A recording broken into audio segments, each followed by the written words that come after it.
ఖచ్చితంగా ఉపాధ్యాయులు ఏంటంటే టార్గెట్ ఉపాధ్యాయులను చేయాలనే ఉద్దేశం కాదు సార్. కానీ వాస్తవంగా మీరు రెస్పాన్సిబుల్ ఉంటుంది. మరి ప్రైవేట్ స్కూళ్ళలో ప్రైవేట్ కాలేజీలలో కాదు. ఎప్పుడైతే సార్ ఏదో కొన్ని 365 రోజులలో ఒక్కసారి అవుతుంది కావచ్చు మాట్లాడు వాళ్ళు ఎంత దరిద్రమైన పరిస్థితులు ఉంటాయి. మిడిల్ క్లాస్ కూడా కాదు, లోయర్ మిడిల్ క్లాస్లో ఉంటారు. 3 పూటలు తినలేదు కానీ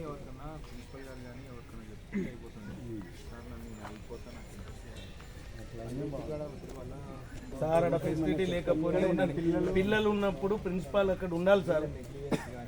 ఎందుకు ఉండదు సార్? ఖచ్చితంగా ఉంటుంది. ఇప్పుడు మీకు అక్కడ క్వార్టర్స్ లేకపోయినా సరే ఉండాలని నైట్ షిఫ్ట్ వేస్తారు. నీకు ఆడోళ్ళు ఉండే స్కూల్స్ ఉంటాయి కదా, కస్తూర్బా కాదు సోషల్ వెల్ఫేర్లో కూడా ఉంటాయి. ఆడోళ్ళు ఉన్న స్కూళ్ళల్లో కూడా కంపల్సరీ నైట్ డ్యూటీ వేస్తే ఖచ్చితంగా ఉంటారు.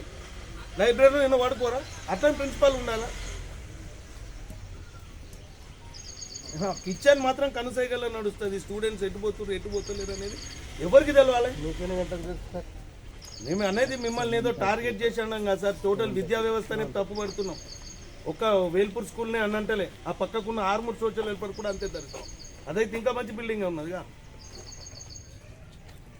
మీరు చెప్పాల్సింది మీ ఆర్సీఓ గారో ఇంకెవరన్నా ఉంటే ఆర్సీఓ గారికి చెప్పాల్సింది, ఇటువంటి లేవు ఇట్లా ఉంది పరిస్థితి అని అప్డేట్ ఇవ్వాల్సింది. పెడతారు ఒక ఇంట్లో జీవితం. ఆడు ఇంటర్మీడియట్ అయిపోయి రేపు పొద్దున బీటెక్ ఏదో చేస్తే ఇంత 4 రూపాయలు జీతం చేసుకుంటాడు కదా. గవర్నమెంట్ జీతాలు అంటే దేవుడు ఎరుగాడు. ప్రైవేట్ జీతం మీద పని చేసుకుంటాడు కదా. కిరాణా దుకాణాలు ఉండాలంటే క్వాలిఫికేషన్ అడుగుతున్నారు ఇవాళ రేపు.